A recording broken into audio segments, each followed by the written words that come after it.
Welcome to the Peeew. Peeew. Stinks. I was just laughing and showing Michael this picture of the anti-fat shaming sweatshirt by Revolve that caused a scandal. People were outraged. And we'll flash the shirt on the screen. screen. When Ernie says flash, he always says this, we'll flash. We're going to flash this picture. Right, because that's, if I don't do this, it doesn't happen. Yeah, we're going to flash. It's the, hey, this is Endora couldn't do anything. Couldn't do anything without waving her wrist. That was a brilliant invention, by the way they did that. We're talking about Bewitched, for those of you who are under 50.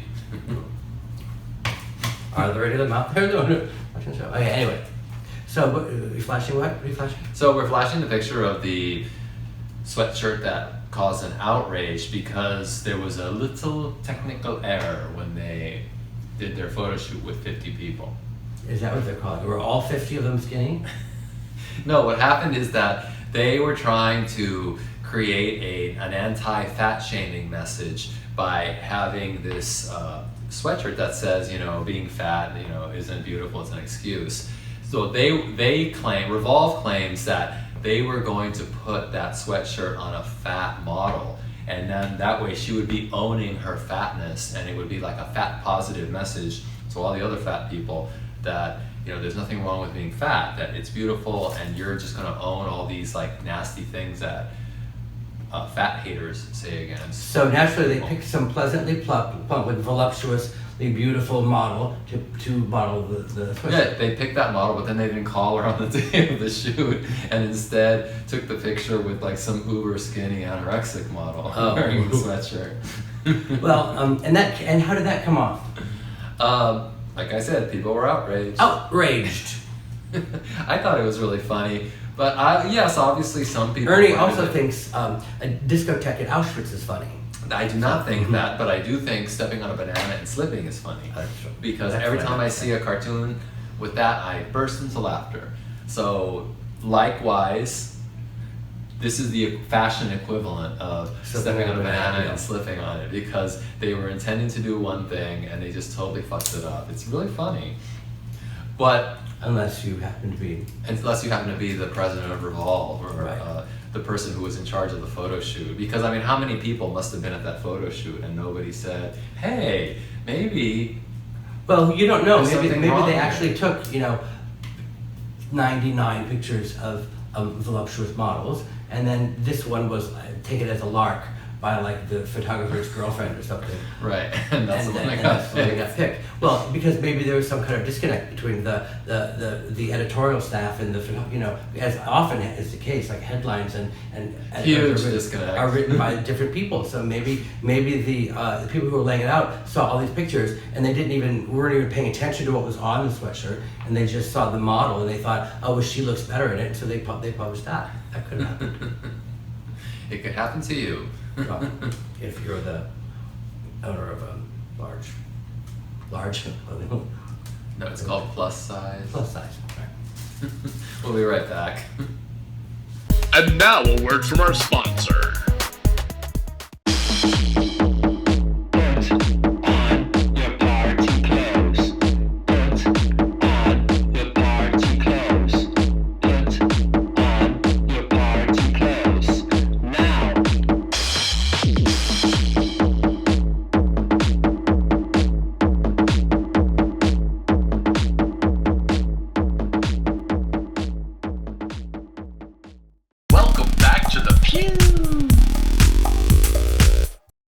Welcome back to the Peew. So this story of the sweatshirts, the sweatshirt fiasco, sweatshirt debacle, got us to thinking about Michael Moore for some reason.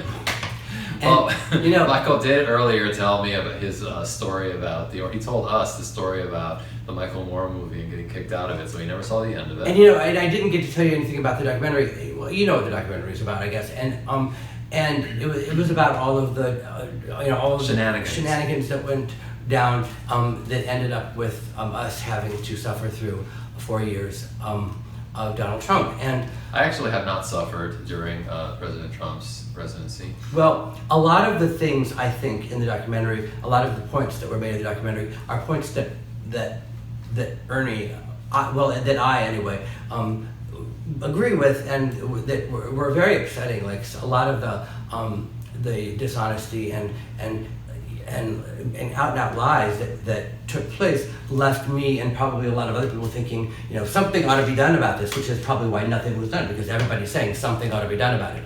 But I think a lot of people are just so comfortable that they don't. There's no reason for them to. We're comfortably numb. There's no reason for them to upset the apple cart. So anyway, but I think another reason, and this is something I don't think a lot of people talk about, is that Michael Moore is just. I agree with a lot of the things he says, but he's just such a disgusting person that I hate the fact. Why do you say he's disgusting? Because he's slovenly dressed, like he's wears dirty sweatshirts and literally dirty, in the documentary when he's interviewing the Queen of England or whatever, he's wearing you can see a stain on his sweatshirt. Yeah, you can see dirty, and it'll be worn, the sleeves will be worn here or whatever, and he's dragging his pants like wide bell bottom, and they're dragging on the floor. So it's basically like a homeless person telling you that the election was rigged. Yeah. And you should believe them. And it's sad to say that it's difficult to take him kind of seriously, and I don't think most people do take him seriously. Well, I think a lot of people should, because a lot of things he says are kind of important, and the message of the documentary, I think, I hope isn't too lost in the focusing on Michael Moore, because even when I told you that I mentioned Michael Moore's name, I think I heard an audible groan coming from you, because do you like Michael Moore? No. Why don't you like him? I don't know, because he's gross. Well, and he's I find him shrill and whiny. Shrill and whiny, yeah. And I don't like people who are like that. No. And even if they may have a valid or legitimate point, I just don't want to hear them. He's the clubland equivalent of the person who will come to the club only for, and not even get dressed up, but come to the club only for the comp and the open bar, and leave the second the open bar is over and go to the next club with an open bar. Right, and then complain about it. Complain that they didn't get enough free drinks, and then sue the club because they didn't get. Because they fell on their way out. Yes. They were so drunk. Yes. From all the free drinks they got. And we did have people like that. There was one girl who sued Peter twice, actually. Once she fell off. Remember the slide we had? At USA? No, at Limelight, the precursor to that slide. It was the one that went just straight down onto the dance floor. Oh, yes. Yeah. From the stage, right? Yeah. She fell off that slide. Well, who couldn't have seen that coming?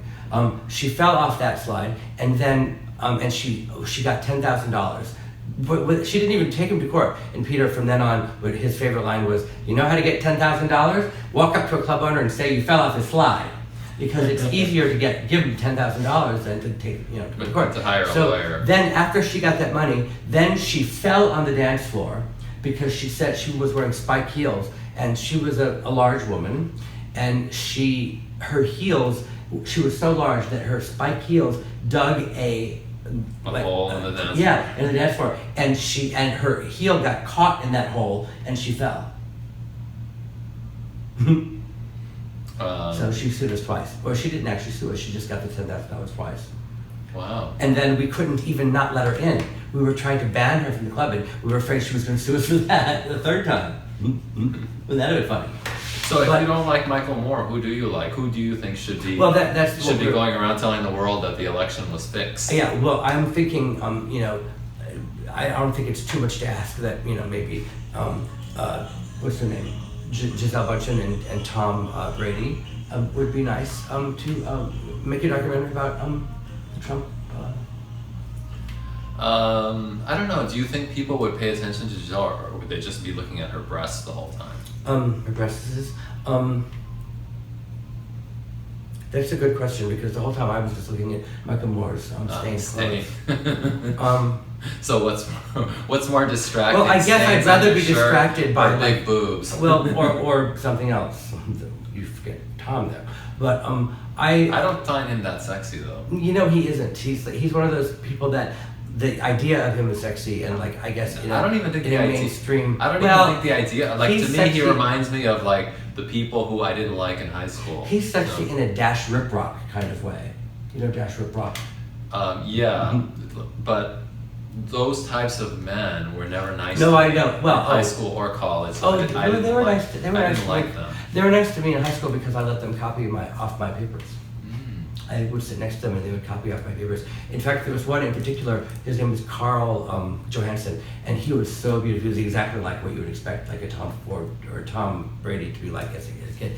And he was always so mean to me. And then one day, at the end of our senior year, the final day, he sat next to me and he was having trouble. I could see scratching his beautiful forehead, and tried to think of the answer, and I went like that with my paper, and let him see it, and he copied down the answer and gave me the thumbs up. And then later on, after he was done, I saw him writing a note to his girlfriend, and he said, "I'm sitting next to my good friend Michael Alig, who let me copy his answers for the whatever." So after that, we were good friends for the next hour that we had in our senior year. And thus it could be with Tom Brady. Yes, not Michael Moore. See you later. Bye.